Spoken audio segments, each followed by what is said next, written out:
দুঃখে আমার গা ভেসে যাচ্ছে, চোখের পানি আমার পড়তে পড়তে চোখের কোণায় ঘা হয়ে গেছে। আবার এই সময়, এই দুঃখের সময় কে ফোন করলো? হ্যালো, কে আপনি? ও গিন্নি রানী, ও লাউ রানী, ও কদোয়া রানী, আমি পিনাকি ভট্টাচার্য রানী।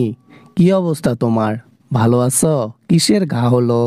জনগণ আমাদেরকে ঘৃণা করে 70%, 30% লোক ভালোবাসতো, কিন্তু সেই 30% ভালোবাসা পর্যন্ত তোমরা কেড়ে নিলা। শুধু তোমরাই দুজন কেড়ে নিলা। আমরা তো সত্য ঘটনা বলি, এমন তো না যে মন গড়া কাহিনী আমরা জনগণকে প্রেজেন্ট করি। এমন তো না। আমরা প্রমাণ ডকুমেন্ট দিয়ে দিয়ে কথা বলি। চুপ থাক বেটা, চুপ থাক, চুপ থাক। কেন তোকে সত্য কথা বলতে হবে? কেন তোকে ডকুমেন্ট দেখাতে হবে? কেন তোকে প্রমাণ দেখাতে হবে? কেন? টাকা পয়সা দিতে চাই, নাও না কেন? হ্যাঁ, কত নেবা? কত অফার পেয়েছিলাম, কত অফার পেয়েছিলাম। আওয়ামী লীগ যখন ক্ষমতায় ছিল খালি অফার আর অফার, বস্তায় বস্তায় টাকা দিতে চাইছিল। চাইলে তখনই নিতে পারতাম, এখন নেব কেন? আর আমরা যদি টাকার কাছে বিক্রি হইতাম আজ থেকে 20 বছর আগে, বিলিয়নিয়ার হয়ে যাইতে পারতাম। আমাকে ধ্বংস করে দিল ইলিয়াস আর পিনাকি। এই দুইটা আমার পিছু ছাড়তেছে না।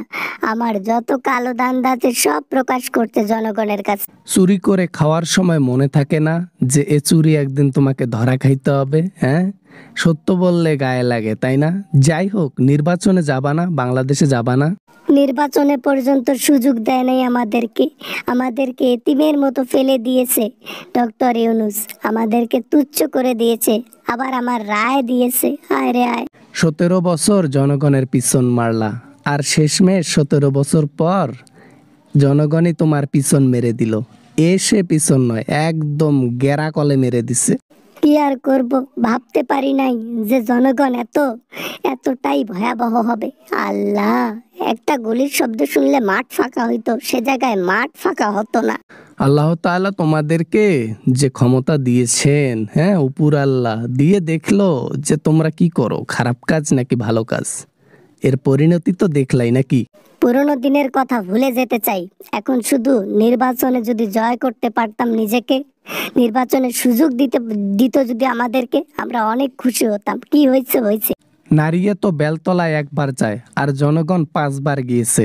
তাই ওই আমরা জনগণ আর বেলতলিতে যাইতে চাই না, আর আপনাকেও দেশে আনতে চাই না। ওকে?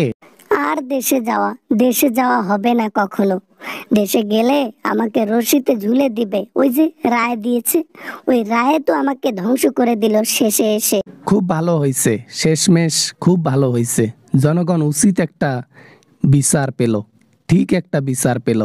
হাসিনার কপালে এটাই হওয়ার ছিল। ক্ষমতা নাই, টাকা নাই, কিচ্ছু নাই, থাকার জায়গা নাই। এখন অন্তত আমার বিষয় ভিডিও বানাইও না তোমরা। জনগণের কাছে আর কালারিং করিও না রে পিনাকি আমারে। যতদিন বেঁচে আছি তোমাদের দুর্নীতির জানলা দরজা সব খুলে খুলে দেব, জনগণকে বুঝাই দেব তোমরা কি করতেছো আর কি করতে চাও। এ বেটা, টাকা পয়সা কি লাগবে বল? সোনা দানা, ডায়মন্ড, হীরা, কি চাস? শুধু আমাদের বিষয়ে ভিডিও বানাবি না, এইটা কর। কি চাস বল, সব দেব তোরে। কিছু দিতে হবে না। যার যার প্রাণ নিচ্ছেন তাদের প্রাণ ফিরিয়ে দিন, দেশের অর্থ ফিরিয়ে দিন, সোনার বাংলা আগের মতো করে দিন, মানুষকে আগের মতো করে দিন। ব্যাস এতটুকুই করলে করব না। ওরে পাগলা, এটা কি সম্ভব? যেটা করে ফেলেছি ভুলে, সেটা কি আর ফিরে আনা সম্ভব? সম্ভব না তোরে দাদা। তোমার যেমন ফিরে আনা সম্ভব না, আমাদেরকেও ওই মিথ্যা পথে নিয়ে যাওয়া সম্ভব না। তাই পরে কথা হবে। গিন্নি রানী, লাউ রানী, নিশিপল্লীর রানী।